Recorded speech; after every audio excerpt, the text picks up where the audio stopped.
வணக்க நண்பர்களே.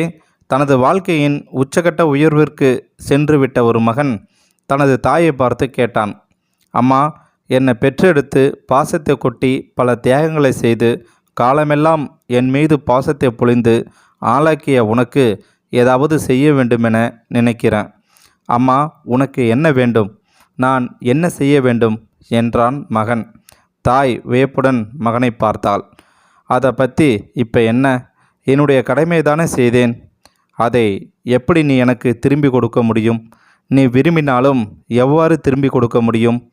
இருந்தாலும் தான் தாய் செய்த தியாகங்களுக்கு ஏதாவது செய்தாக வேண்டுமென நினைத்தான் மகன். தொடர்ந்து அம்மாவிடம் கேட்டுக்கொண்டே இருந்தான். அம்மாவும் மறுப்பு தெரிவித்து கொண்டே இருந்தாள். ஒரு கட்டத்தில் மகனின் ஆசையை பூர்த்தி செய்ய நினைத்த தாய் மகனிடம், சரி, நீ தொடர்ந்து கேட்பதால் ஒன்று சொல்கிறேன், அதை நிறைவேற்றினால் போதும் என்றால். மகனுக்கு ஒரே சந்தோஷம். அம்மா, என்ன வேண்டும் சொல்லுங்கள் என்றான் மகன். ஒன்றுமில்ல மகனே, நீ குழந்தையாக இருந்தபோது தனது அருகில் படுத்து உறங்கினாயே, அதே போல இன்று ஒரு நாளைக்கு என்னுடன் படுத்து உறங்கு என கூறினாள் தாய். அம்மா, நீ கேட்பது வித்தியாசமாக உள்ளது.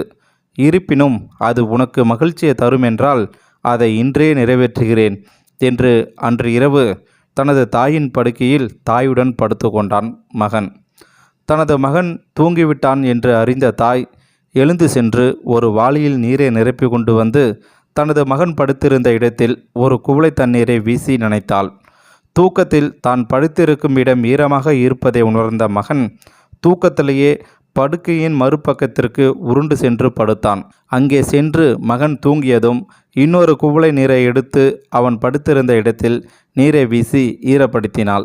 மீண்டும் படுக்கையை ஈரமாக இருப்பதை உணர்ந்த மகன் தூக்கத்திலேயே படுக்கையின் கால்புறம் இடம் நோக்கி நகர முயன்றான்.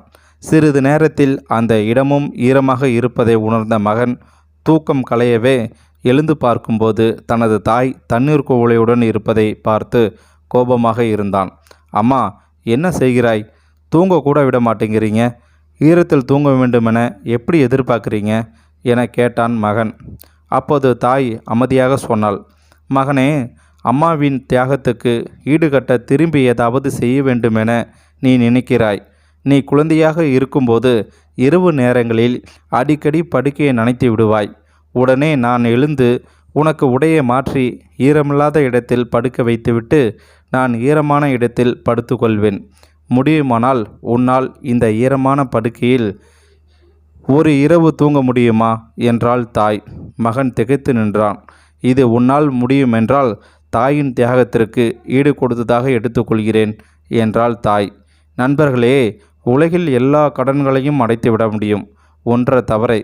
அதுதான் தாயின் தியாகம். தாயின் தியாகத்திற்கு எந்த ஒரு மகனாலும் ஈடு செய்ய முடியாது.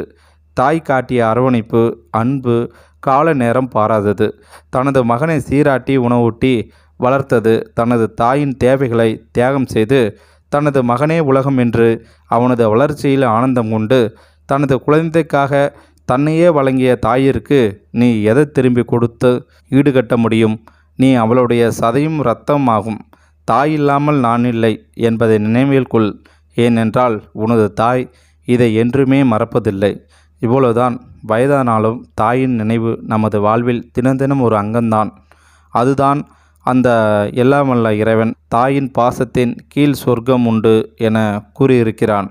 பாசம் உங்களை இழக்கலாம், ஆனால் நீங்கள் பாசத்தை இழக்காதீர்கள்.